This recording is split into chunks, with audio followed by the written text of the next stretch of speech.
Actually क्या हमारा उसमें पॉलिटिक्स का ज्यादा है ना, तो अच्छा, ऐड कम लगते तो हैं। आप मतलब कि ये पूरा वीडियो लॉन्ग वीडियो डालते होंगे उस पे? नहीं, फिर छोटे शॉर्ट्स? छोटे छोटे 2 मिनट 2.5 मिनट 3 मिनट के। अच्छा अच्छा, सही बात है। पॉलिटिकल बेस है ना, इसलिए ऐड लोग कम लगाते हैं उसमें। अगर वैसा होता ना हाँ जी, तो उस पर ज्यादा ऐड लगती है। जैसे लोग यूट्यूबर होते हैं, प्रोग्राम बनाते हैं, हाँ जी, जो ट्रैवलिंग के प्रोग्राम बनाते हैं या किसी पर्टिकुलर सब्जेक्ट को लेकर प्रोग्राम बनाते हैं, हाँ हाँ तो उन पे ऐड ज्यादा लगते हैं क्योंकि लोग उनको देखते हैं रोमांचक रूप से। हाँ।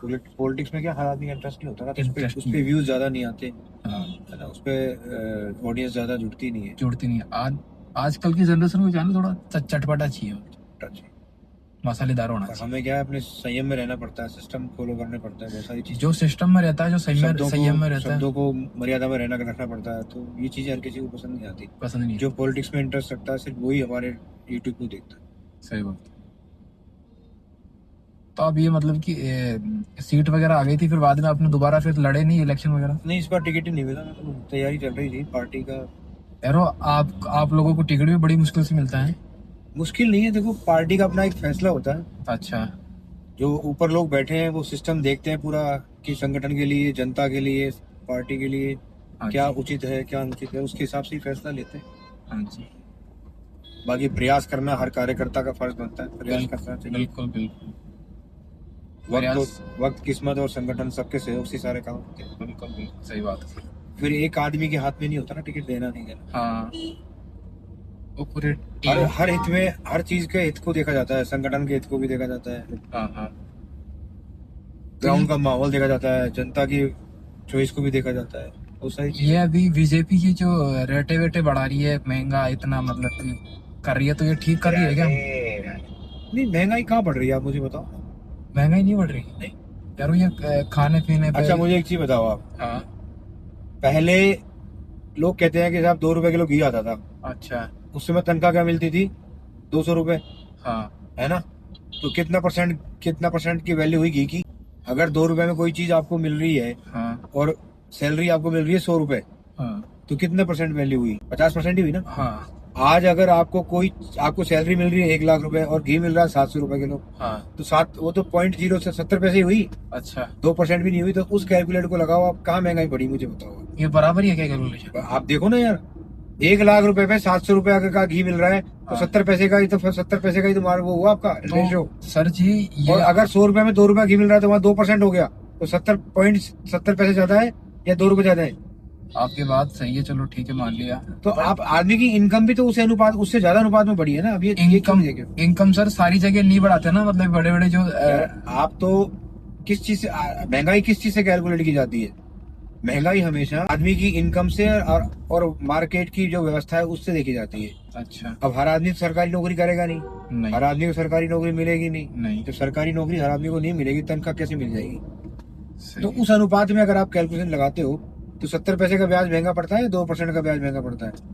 हाँ, तो महंगाई तो बल्कि कम हुई है। तो खाली 700 रुपए और 2 रुपए को कैलकुलेट मत करो आप, उधर इनकम भी तो देखो ना, आपकी इनकम कितनी बढ़ गई है। तो ये सर, ये कहीं कहीं जगह ही सैलरियां बढ़ाता है, हर जगह नहीं बढ़ाता है। ये सब जगह बढ़ती है। 7वां वेतन आयोग पूरे हिंदुस्तान में लागू है। पहले केंद्र में होता है, फिर स्टेट की सरकारें करती हैं। कहीं कहीं अब मान लो सरकार, कहीं जहाँ कहीं पे सरकार बीजेपी की है और केंद्र में अगर बीजेपी ने 7वां वेतन आयोग लागू कर दिया, और स्टेट में किसी में बीजेपी की है, किसी में कांग्रेस की है, किसी में आम आदमी पार्टी की है, हाँ। अगर वो लोग नहीं करेंगे तो इसमें सरकार, केंद्र सरकार क्या कर सकती है? कर सकती है क्या? आपके मोहल्ले में किसी आदमी ने कोई विकास का कार्य किया, हाँ जी, आप अपने घर में उस चीज को नहीं करना पसंद करोगे, तो वो क्या कर लेगा घर में घुस के? कुछ नहीं तो करेगा। कहीं ना कहीं स्टेट सरकार का भी तो अहम रोल होता है उस चीज को करने में, नहीं करने में। जैसे कि ये अपन अपना देखने का नजरिया क्या होता है, हम एक अलग तरीके से देखते हैं। देख नहीं पाते अच्छे और से। क्या होता है, जनता जो चीज कहना शुरू कर देती है ना, हाँ वो हाँ। चीज एक हवा में फैलना शुरू हो जाती है। अच्छा उसके अच्छा। पीछे तथ्य क्या है, सही क्या है, गलत क्या है, हम ये नहीं देखते। हम सोचते पहचान नहीं हैं पाते। अरे यार वो कह रहा था तो मैं भी बोलूँ ये बात, अच्छा ऐसा अच्छा। हो रहा है। हाँ, तो ये तो चलता ही है तो। हाँ, तो इसलिए किसी भी चीज को कैलकुलेट करने के बाद ही हम अगर अपना स्टेटमेंट देते हैं ना, तो बहुत बहुत फर्क हम भी देख लीजिए ना। आज आज आप ये देखो, पहले, आज से 20 साल पहले हाँ बेलदार 250 रुपये लेता था, बिल्कुल। आज बेलदार 1800 रुपये लेता है। तो इनकम तो उसकी बढ़ी है ना, हाँ, नहीं बढ़ी क्या? बड़ी है। और पहले अगर अपन कहते साहब कि सब घी आता था 200 रुपए किलो, तो बेलदार को 250 रुपये मिलते थे। हाँ आज घी आ रहा है 700 रुपए किलो, तो बेलदार को मिल रहे हैं 800 रुपए। हाँ किसका फायदा ज्यादा हुआ? हाँ, वो बेलदार में हुआ है। तो इसलिए ये सब चीजें क्या है, हवा में चलती हैं। इनको कैलकुलेट करो। कहीं कहीं सर प्राइवेट कंपनियों में सैलरी से भी नहीं बढ़ाएगी। देखो वो उसकी व्यक्तिगत संस्था है, हाँ वो फ्री में काम कराए या सारा बांटे या नहीं बांटे, हाँ। इसको हम एक सामाजिक तौर पे, सार्वजनिक तौर पे इसकी कोई गणना नहीं कर सकते। अच्छा अच्छा। कर सकते हैं क्या? नहीं कर सकते नहीं कर सकते ना।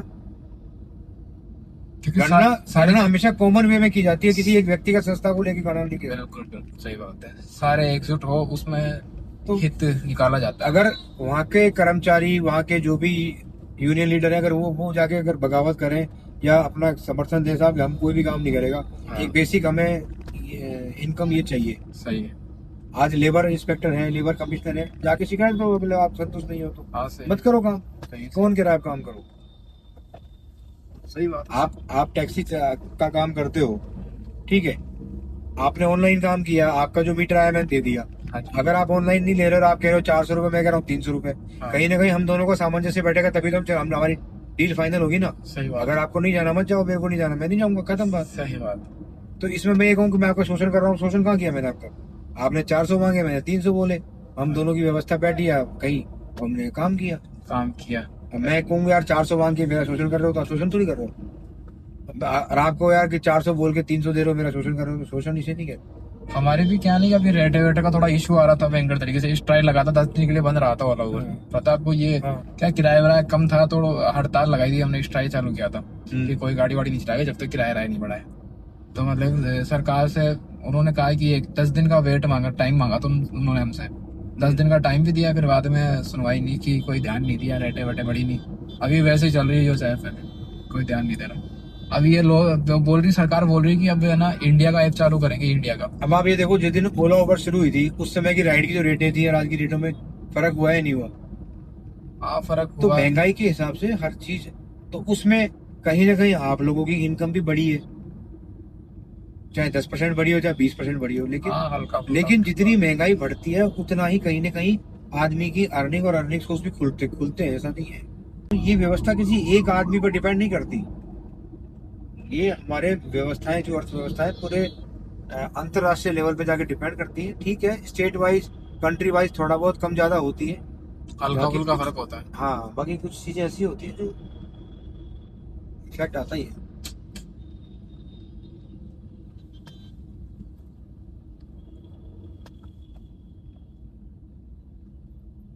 इसलिए जनता क्या है, कई बार कहीं बैठ के सुन लेती है हाँ। और उसको जाके बोल देती है ना। और वो हवा के अंदर हाँ, बढ़िया। वो कैलकुलेट करते नहीं है कि यार इसके पीछे सही क्या है, गलत क्या है, बोलने वाले की मानसिकता क्या है, क्यों बोल रहा है।